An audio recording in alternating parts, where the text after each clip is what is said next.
हर हर महादेव। आप सभी श्रद्धालु भक्तों का स्वागत है हिंदू विद्या की इस पावन कथा यात्रा में।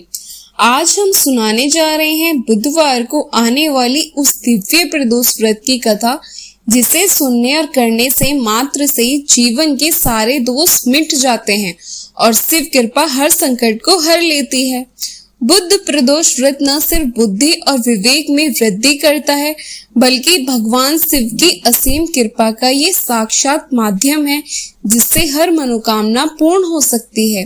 ये व्रत विशेष रूप से उन भक्तों के लिए अमोघ फलदायी है जो संतान सुख, वैवाहिक सुख और शत्रु भय से मुक्ति की कामना रखते हैं। तो आइए अपने हृदय के द्वार खोलिए और श्रद्धा के सागर में उतर जाइए, क्योंकि अब हम सुनाने जा रहे हैं बुध प्रदोष व्रत की फिर अद्भुत, रहस्यमय और चमत्कारी कथा, जो हर श्रोता के जीवन को शिवमय बना देती है। जय शिव शंकर, हर हर महादेव। जिस प्रकार एकादशी व्रत में भगवान विष्णु की पूजा की जाती है, उसी प्रकार त्रयोदशी व्रत यानी प्रदोष व्रत में भगवान शिव की पूजा की जाती है।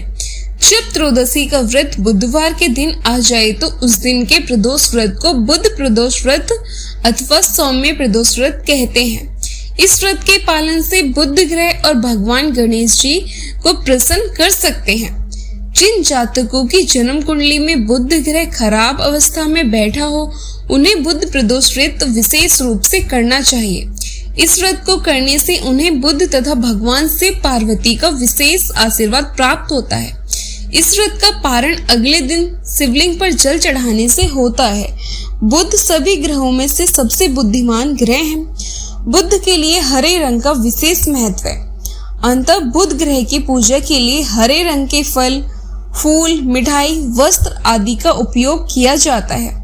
बुध प्रदोष व्रत के दिन हरे रंग की दुर्वा भगवान गणेश जी को जरूर चढ़ानी चाहिए। उनकी विशेष प्रसन्नता प्राप्त होती है। इस दिन हरे रंग का उपयोग करने से विशेष लाभ होता है।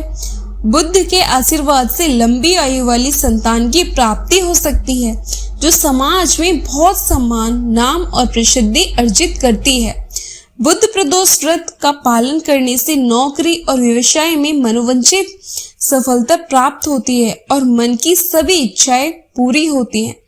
बुध प्रदोष व्रत में पंचाक्षरी मंत्र ओम नमः शिवाय तथा बुध ग्रह का बीज मंत्र ओम ब्रह्म ब्रीम ब्रोम सम बुद्धाय नमः का जाप करना चाहिए। यदि संभव हो सके तो इन मंत्रों को अपनी क्षमता के अनुसार हवन में आहुतियां भी डालनी चाहिए।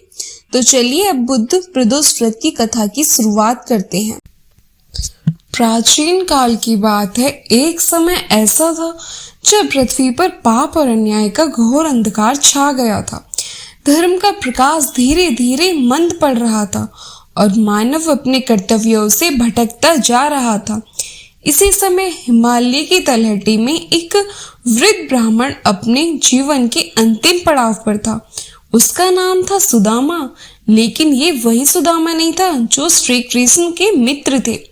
ये एक अत्यंत निर्धन किंतु अत्यंत धर्मपरायण ब्राह्मण थे, जो अपने अंतिम समय में केवल एक इच्छा रखता था, हे प्रभु, जीवन में कुछ भी ना पाया, अब तो बस मोक्ष दीजिए। परंतु एक समस्या थी। उसकी एकमात्र संतान, उसका पुत्र सोमनाथ, सांसारिक सुखों में डूब चुका था। फिर धन, स्त्री और भोग की लालसा में इतना अंधा हो चुका था कि पिता की सेवा तो दूर, उसे वृंदाश्रम भेजने की योजना बना रहा था। एक दिन जब सुदामा घर के कोने में बैठ के अपने जीवन के अंत की प्रतीक्षा कर रहा था, तभी एक साधु उनके द्वार पर आए। वे साधु कोई सामान्य पुरुष नहीं थे।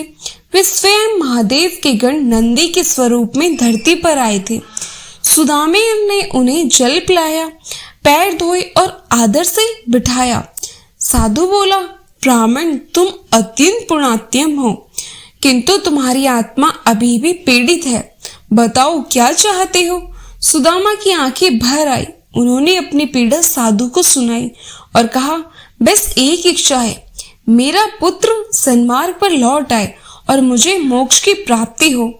साधु मुस्कुराए और बोले, तो सुनो ब्राह्मण, आज बुधवार है और आज प्रदोष तिथि भी है। ये पावन संध्या है जब स्वयं महादेव कैलाश छोड़कर पृथ्वी पर विचरण करते हैं। जो भी भक्त इस दिन व्रत करता है, शिव की कथा सुनता है और व्रत की विधि से पूजा करता है, उसी हर अधूरी इच्छा पूर्ण होती है और वह पापों से मुक्त हो जाता है। उन्होंने बुद्ध प्रदोष व्रत की विधि और कथा सुदामा को बताई और अंत में कहा, यदि तुम श्रद्धा से आज का व्रत रखो तो देखना स्वयं शिव तुम्हारे घर आएंगे। सुदामा ने उपवास किए, जल तक ग्रहण नहीं किया और संध्या को बेलपत्र, दूध और धतूरे से शिवलिंग का अभिषेक किया, दीप जलाए, धूप चढ़ाए और शिव तांडव स्तोत्र का पाठ किया। उसी रात उसकी कुटिया से एक ऐसा प्रकाश निकला जैसे स्वयं कैलाश वहां उतर आया हो। रात्रि को स्वप्न में भगवान शिव प्रकट हुए और बोले, ब्राह्मण, तेरे व्रत और भक्ति से मैं प्रसन्न हूँ। तेरा पुत्र तेरे पास लौटेगा और तुझे वही देगा जो तू सदा से चाहता था, सम्मान और स्नेह, और मृत्यु के पश्चात तू मेरे धाम में स्थान पाए। अगली सुबह आश्चर्यजनक रूप से सोमनाथ की सारी स्मृति जैसे जाग उठी हो।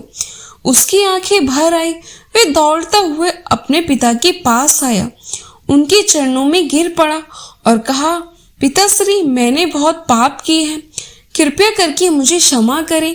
अब मैं सच्चे मार्ग पर चलूंगा। उस दिन से सुदामा के जीवन में सुख शांति लौट आई और कुछ वर्षों बाद उसका निधन हो गया। तो उसके अंतिम क्षण में एक दिव्य रथ आकाश से उतरा और वह शिवलोक को चला गया। ये कथा हमें सिखाती है कि बुद्ध प्रदोष व्रत केवल व्रत नहीं, बल्कि आत्मा की शुद्धि और परमेश्वर से जुड़ने का सेतु है। जो भी इस दिन व्रत करता है, भगवान शिव उसकी बुद्धि को निर्मल करते हैं, रोगों से छुटकारा मिलता है, पारिवारिक कलह मिटता है और मोक्ष का मार्ग खुलता है। अगर आपको ये कथा पसंद आई तो कृपया हमारे चैनल हिंदू विद्या को जरूर सब्सक्राइब करें और इस वीडियो को अपने परिवार और मित्रों के साथ जरूर शेयर करें। हर कथा में छिपा है ईश्वर का एक संदेश, आइए उसे हर दिल तक पहुंचाएं।